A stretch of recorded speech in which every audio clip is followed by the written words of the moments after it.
मानव समाचार, मानवता के हक में। आज मुस्लिम पसंदीदा बोर्ड की ओर से काली फीत लगाकर एहतजाज करने को कहा गया था। आज एहतजाज हुआ भी, क्या कहेंगे आपके? ये क्या शुरुआत है, इसके बाद का अगला अमल क्या होगा?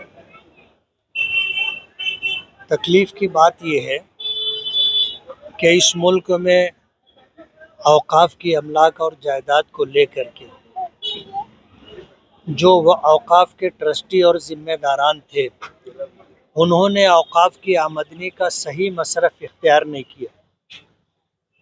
आज बताने वाले बताते हैं कि पूरे मुल्क में 10 लाख एकड़ से ज़्यादा औक़ाफ़ की अमलाक और जायदाद है, और अगर इसकी आमदनी देखी जाए तो सरकार के आदाद व शुमार के मुताबिक हज़ारों करोड़ रुपये की आमदनी। ये हज़ारों करोड़ रुपया अगर मुल्क में मुस्लिम बेरोज़गार नौजवानों को रोज़गार और तालीम हासिल करने वाले गरीब बच्चों को स्कॉलरशिप, यतीमों, बेवाओं, मिस्कीनों, ज़रूरतमंदों और बीमारों के इलाज व मुआवजे के लिए अगर सही तरीके पर यह रकम इस्तेमाल की जाती तो आज हिंदुस्तान में मुसलमान खुशहाल होता। और अपनी ज़रूरियात के लिए हमें सरकार की तरफ नज़र उठाकर नहीं देखना पड़ता। मुल्क की आज़ादी के बाद से तमाम सरकारों ने मुसलमानों के साथ जो सौतेला सलूक किया और जिसकी वजह से मुसलमान इंतहाई पसमानदा हो गए। सच्चर कमीशन की रिपोर्ट से ये बात पूरे मुल्क पर आया है। सूरत हाल ये है कि हमारी कोताहियों की वजह से आज सरकार ने हमदर्दी का लिबादा ओढ़ करके ऐसा कानून बनाया और जिसको राज्यसभा और लोकसभा से पास करवाया, और झांसा ये दिया जा रहा है कि ये मुसलमानों की फलाह व बहबूद के लिए किया जा रहा है, जबकि सूरत हाल इससे अलग है। ट्रस्टियों की और ज़िम्मेदारों की कोताहियों की वजह से ऐसा कानून बताना कि औक़ाफ़ की हैसियत ही ख़त्म हो जाए, ये मुसलमानों के साथ खुला हुआ जुल्म है, नाइंसाफ़ी है और मुसलमानों के अमलाक व जायदाद को हड़प करने की एक कोशिश है।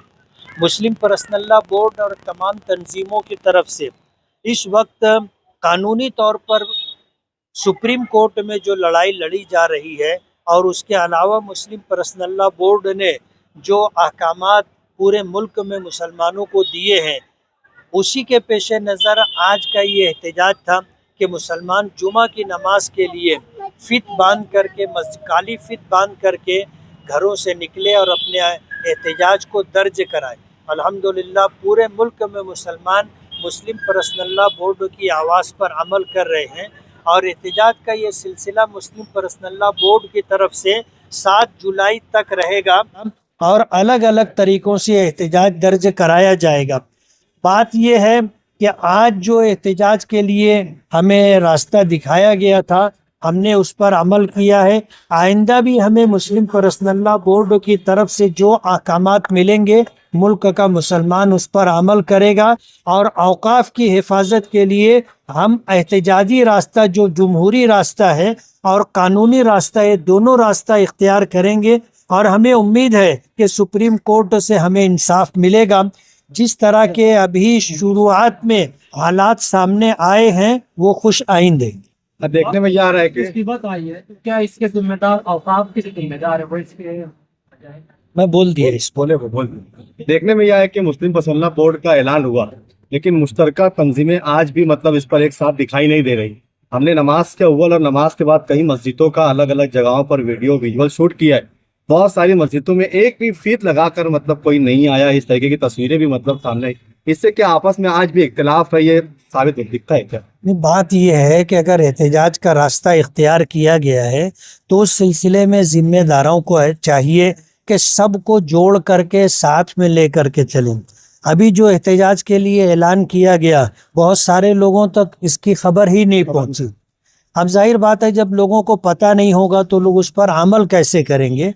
इसलिए तमाम तंजीमों के ज़िम्मेदारान को एहतजाज में शरीक हों, इसके लिए बावकार रास्ता इख्तियार करना चाहिए। और हमारे साथ जो कांधे से कांधा मिला करके चल रहा है, तो किसी भी तंजीम के ज़िम्मेदार को ऐसा नहीं लगना चाहिए कि हमें अपमानित किया गया या हमें नज़रअंदाज किया गया। اگر یہ صورتحال رہے گی تو اختلافات رہیں گے. اختلافات کے ختم کے ہونے کی شکل یہ ہے کہ ہم صحیح طریقے سے اپنی بات لوگوں تک پہنچائیں اور تمام لوگوں کو انزل الناس علی قدر منازلہم کہ جس کا جو درجہ ہے اس اعتبار سے اس کو مان سمان ملنا چاہیے تاکہ مسلم پرسنل لا کی بورڈ کی آواز پر سبھی لوگ کاندھے سے کاندھا ملا کر آگے بڑھیں. ہاں، دیکھنے میں یہ آ رہا ہے کہ بہت ساری پارٹیاں، مسلم لوگ تو اس پر لڑ ہی رہے، بہت ساری جو پارٹیاں ہیں وہ پارٹیوں بھی مسلم پسندہ بورڈ کا ساتھ دے رہی ہے، مسلمانوں کی وقف جائیداد پہ ساتھ دے رہی ہے. 234 سے زائد ووٹیں انہوں نے خلاف میں دیے.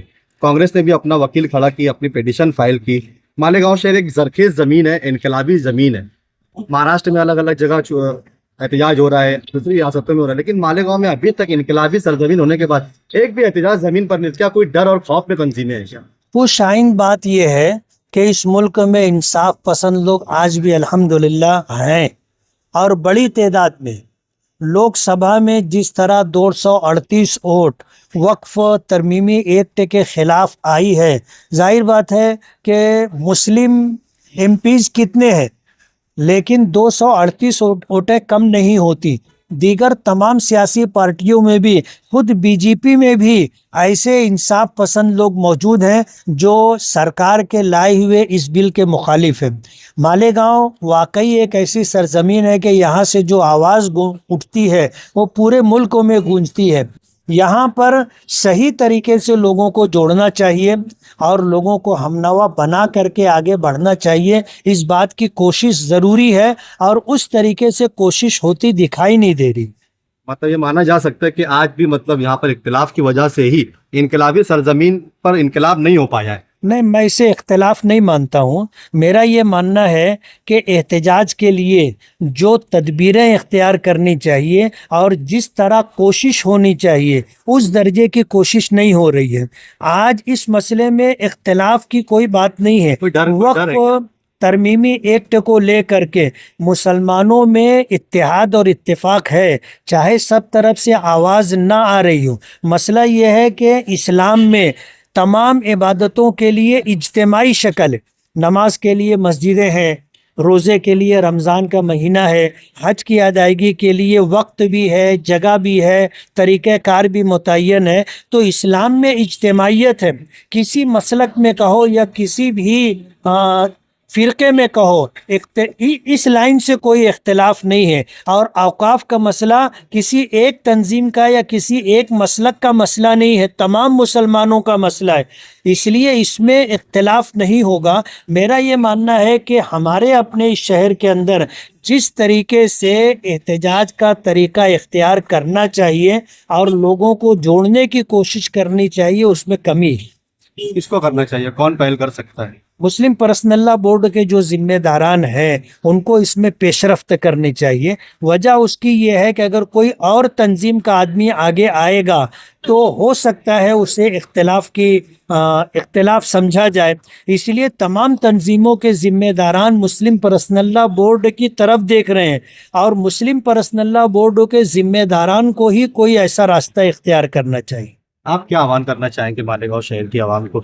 میں نے تو پہلے دن سے یہی بات کہی ہے کہ اس ملک میں اوقاف کے مسئلے کو لے کے مسلم پرسنل لا بورڈ اور تمام دینی تنظیموں اور اکابرین ملت کی طرف سے جو گائیڈ لائن دی جائے گی اسی پر ہمیں عمل کرنا ہے. ہمیں اپنے طور پر کوئی ایسا احتجاجی راستہ نہیں اختیار کرنا چاہیے کہ اس احتجاج کے تعلق سے کسی کو اختلاف. مسلم پرسنل لا بورڈ کی آواز سب سنتے ہیں، سب مانتے ہیں اور اس پر سب مل جل کر کے عمل کریں گے تو اختلاف نہیں دکھے گا.